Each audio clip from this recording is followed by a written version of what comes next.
Adam Taxon. I put together the sporadic YouTube channel, Judaism Not Liberalism. All right, Michael Savage, big fan of his stuff, but he messed up here. And he is Jewish, and he even hangs out with Orthodox Jews, but I think he messed up here, and you can listen to it for yourself.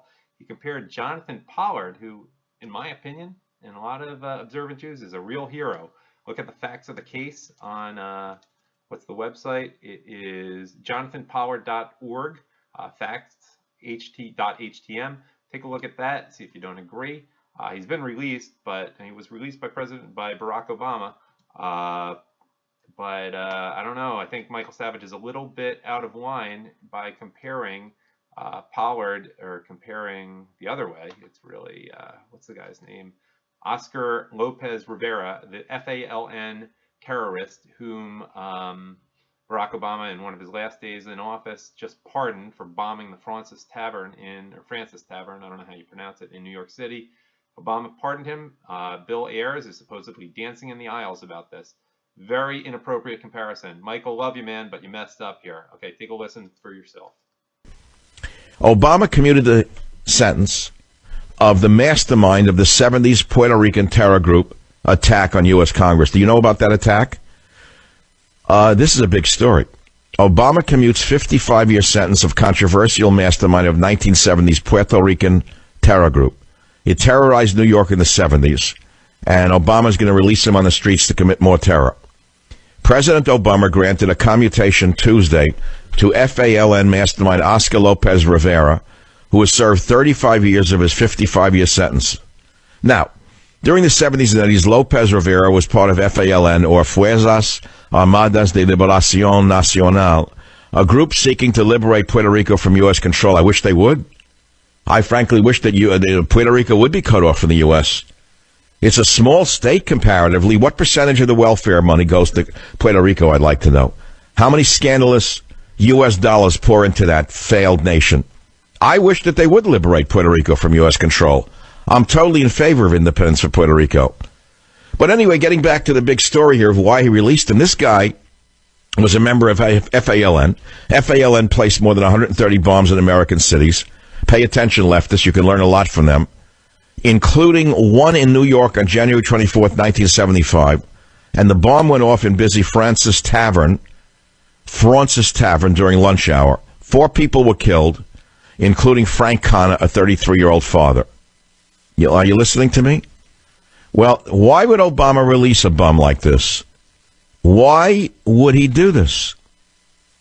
Former President Bill Clinton offered Lopez clemency in 1999, but the FALN leader rejected it. He said he wouldn't leave prison with another leader, Carlos Torres, still inside. Torres was paroled in 2010, leaving Lopez as the lone Fallon prisoner. Well, anyway, why do you want this man on the streets?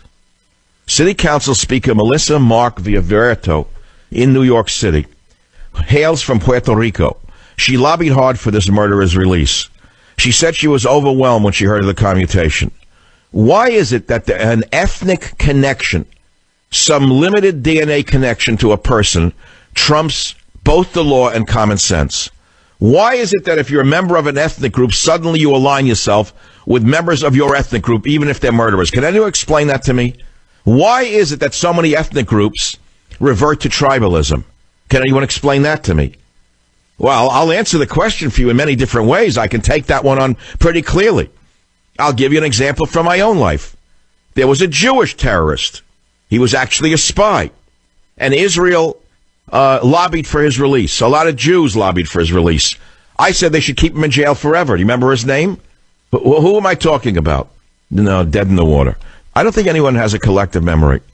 But Mayor de Blasio, the communist, tweeted his approval of this. Thank you, POTUS, for freeing Oscar Lopez Rivera. Congratulations to all who fought for this day. Can you believe what this country has become with hardcore communists everywhere you turn? Freeing a hardcore terrorist is inexplicable, by the way. And you know who agrees with me? Michael Palladino, president of the Detectives Endowment Association.